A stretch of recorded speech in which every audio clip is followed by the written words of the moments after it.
Hi friends, teachers vehicle പോയിന്റിലേക്ക് സ്വാഗതം. ഇന്ന് പലരും ചോദിക്കുന്ന ഒരു ചോദ്യമാണ്, സെൽഫ് ആക്സിഡന്റ് സംഭവിച്ചു കഴിഞ്ഞാൽ നിങ്ങൾക്ക് ഇൻഷുറൻസിന്റെ കോമ്പൻസേഷൻ ലഭിക്കുമോ?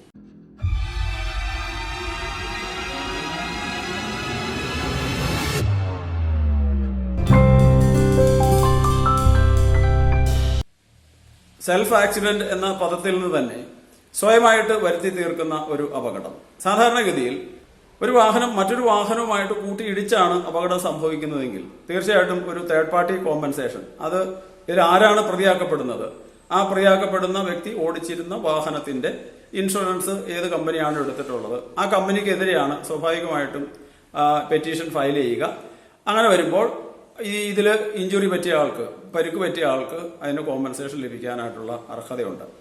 എന്നാൽ ഒരു വാഹനം ഓടിച്ചുകൊണ്ട് പോകുന്ന സമയത്ത് അത് നിയന്ത്രണം വിട്ട് ഏതെങ്കിലും തരത്തിൽ ഈ ഡ്രൈവറുടെ കുറ്റം കൊണ്ടോ അല്ലെങ്കിൽ റോഡിന്റെ കേടുപാടുകൾ കൊണ്ടോ അത് നിയന്ത്രണം വിട്ട് ഒരു മരത്തിലോ മതിലിലോ പോസ്റ്റിലോ ഇടിച്ച് ഒരു അപകടം സംഭവിച്ചു കഴിഞ്ഞാൽ സാധാരണഗതിയിൽ ഇൻഷുറൻസ് കമ്പനി ആ ക്ലെയിം പരിഗണിക്കില്ല.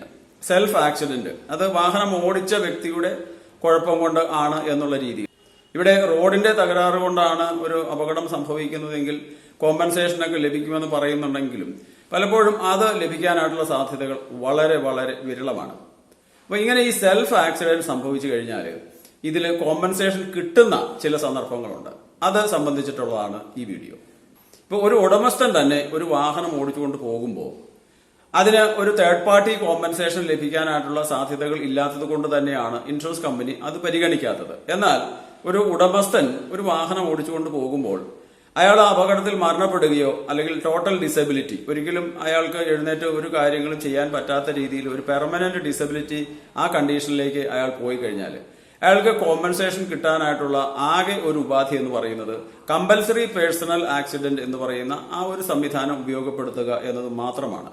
അതിപ്പോ നമ്മളൊരു തേർഡ് പാർട്ടി മാത്രമുള്ള ഒരു വാഹനത്തിന് കമ്പൽസറി പേഴ്സണൽ ആക്സിഡന്റ് എന്ന് പറയുന്ന ഒരു 300 മുതൽ 375 രൂപ വരെയൊക്കെ അതിന് പ്രീമിയം ആഡ് ഓൺ കവറാണത്. അത് പലരും അത് മറന്നു പോകാറുണ്ട്. എന്നാൽ യാതൊരു തരത്തിലുമുള്ള കോടതി നടപടികൾ ഇല്ലാതെ തന്നെ ഒരാൾ ഒരു വാഹനാപകടത്തിൽ മരണപ്പെട്ടാൽ അത് മറ്റൊരു വണ്ടി ഉൾപ്പെട്ടതാണെങ്കിലും അല്ലെങ്കിലും അതിനൊരു പോലീസ് കേസ് ഉണ്ടാവും, FIR രജിസ്റ്റർ ചെയ്യപ്പെടും, പോസ്റ്റ്മോർട്ടം നടത്തും. അപ്പോൾ അങ്ങനെയുള്ള പോലീസ് കേസ്, ഇയാളുടെ പോസ്റ്റ്മോർട്ടം റിപ്പോർട്ട്, ഡെത്ത് സർട്ടിഫിക്കറ്റ് ഇതെല്ലാം പ്രൊഡ്യൂസ് ചെയ്ത് കഴിഞ്ഞാൽ ഇൻഷുറൻസ് കമ്പനിയിൽ ഈ വാഹനത്തിന് കമ്പൽസറി പേഴ്സണൽ ആക്സിഡന്റ് പോളിസി ഉണ്ടെങ്കിൽ ഈ ഉടമസ്ഥന് നഷ്ടപരിഹാരം ലഭിക്കും. അവിടെയും ഒരു കണ്ടീഷൻ ഉള്ളത്, ഈ വാഹനം ഓടിക്കുന്ന വ്യക്തി ഈ വാഹനത്തിന്റെ ഉടമയും അതോടൊപ്പം തന്നെ അയാൾക്ക് ലൈസൻസും ഉണ്ടായിരിക്കണം എന്നുള്ളതാണ് പ്രധാനപ്പെട്ട ഒരു കാര്യം. അപ്പൊ അങ്ങനെയുള്ള ഒരു കേസിൽ ഇയാൾക്ക് കോമ്പൻസേഷൻ ലഭിക്കും. അത് ഈ വാഹനം ഇയാൾ ഓടിച്ചിരിക്കണമെന്ന് നിർബന്ധമില്ല. ഈ കേസിൽ ഈ വാഹനം ഇയാൾ ഓടിച്ചിരിക്കണമെന്ന് പോലും നിർബന്ധമില്ല. ഇപ്പൊ ഒരു മോട്ടോർ സൈക്കിൾ ആണെങ്കിൽ അയാൾ ഒരു പില്യൻ റൈഡർ പുറകിൽ ഇരുന്ന് ഓടിക്കുന്നു, മുൻപിൽ വേറൊരാളാണ് ഓടിക്കുന്നതെങ്കിലും ഈ വ്യക്തിക്ക് കോമ്പൻസേഷൻ ലഭിക്കാൻ അർഹതയുണ്ടാകും. അത് ഈ മോട്ടോർ സൈക്കിൾ അല്ല, ഒരു കാറിലാണ് അദ്ദേഹം സഞ്ചരിക്കുന്നത്, അദ്ദേഹമാണ് ഓടിച്ചിരുന്നത്, അല്ലെങ്കിൽ അദ്ദേഹം അതിൽ സഞ്ചരിച്ചിരുന്നാൽ മാത്രം മതി. അപ്പോൾ അങ്ങനെയാണ് ഒരു ഉടമസ്ഥന് കോമ്പൻസേഷൻ ലഭിക്കുകയുള്ളൂ. ഇപ്പൊ ഞാൻ നേരത്തെ പറഞ്ഞ കാര്യം തേർഡ് പാർട്ടി ഇൻഷുറൻസ് മാത്രമുള്ള ഒരു കേസിലാണ്. അതേസമയം ഒരു വാഹനത്തിന് ഫുൾ കവർ ഇൻഷുറൻസ് ഉണ്ടെന്നിരിക്കട്ടെ, അത് മോട്ടോർ സൈക്കിൾ ആകാം അല്ലെങ്കിൽ ഒരു കാറാകാം, അതായത് ഓൺ ഡാമേജും തേർഡ് പാർട്ടി ഉൾപ്പെട്ട പാക്കേജ് പോളിസി എന്ന് പറയുന്ന ആ ഇൻഷുറൻസ് ആണ് ഈ ഒരു വാഹനത്തിനുള്ളത്. മോട്ടോർ സൈക്കിൾ ആണെന്നുണ്ടെങ്കിലും കാർ ആണെന്നുണ്ടെങ്കിലും ഇതിൽ യാത്ര ചെയ്യുന്ന ആളുകൾക്ക് അതിന് കോമ്പൻസേഷൻ ലഭിക്കാനായിട്ട് അർഹതയുണ്ട്.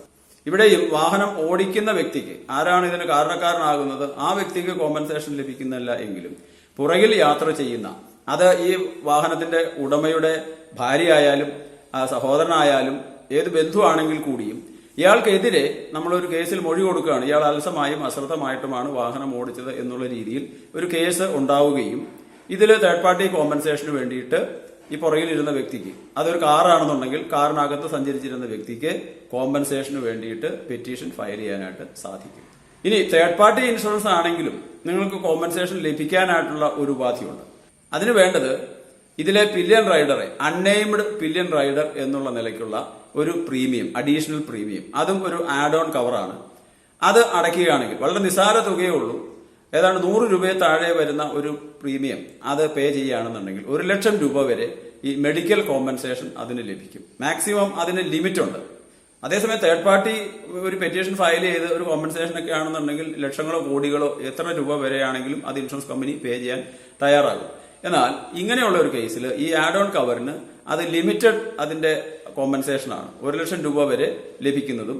ഇനി ഒരു കാറാണെന്നുണ്ടെങ്കിൽ ആ കാറിൽ യാത്ര ചെയ്യുന്ന ഓരോ പാസഞ്ചർക്കും ഇപ്പൊ 5 in all എന്ന് പറയുന്ന അതിൽ ഡ്രൈവറെ ഒഴികെ 4 പാസഞ്ചേഴ്സിന് 50 രൂപ വെച്ചിട്ട് 200 രൂപ പ്രീമിയം അത് അടയ്ക്കുകയാണെന്നുണ്ടെങ്കിൽ, അല്ലെങ്കിൽ 100 രൂപ വെച്ചിട്ട് 400 രൂപ പ്രീമിയം അടയ്ക്കുകയാണെന്നുണ്ടെങ്കിൽ അത് 1,00,000, 2,00,000 യഥാക്രമം ആ രീതിയിൽ കോമ്പൻസേഷൻ, അത് ഒരു മെഡിക്കൽ കോമ്പൻസേഷൻ പോലെയാണ് അത് ലഭിക്കുന്നത്. അല്ലാതെ കൂടുതൽ എമൗണ്ട് അതിന് ലഭിക്കാനായിട്ട് സാധ്യതയില്ല. ഇനി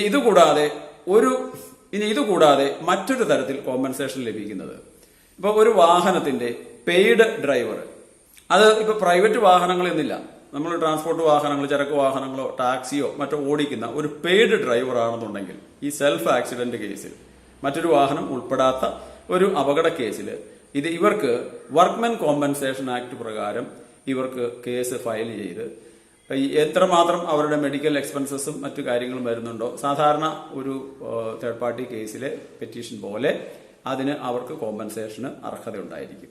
അപ്പൊ ഇതിൽ ഒരു പ്രത്യേകത, ഈ ഉടമസ്ഥൻ ഇങ്ങനെ ഒരു അഫിഡാവിറ്റ് നൽകണം, ഈ വ്യക്തിയെ ഞാൻ ഡ്രൈവറായിട്ട് നിയമിച്ചതാണ്. അത് ഇപ്പൊ ടാക്സി ആകണമെന്ന് നിർബന്ധമൊന്നുമില്ല.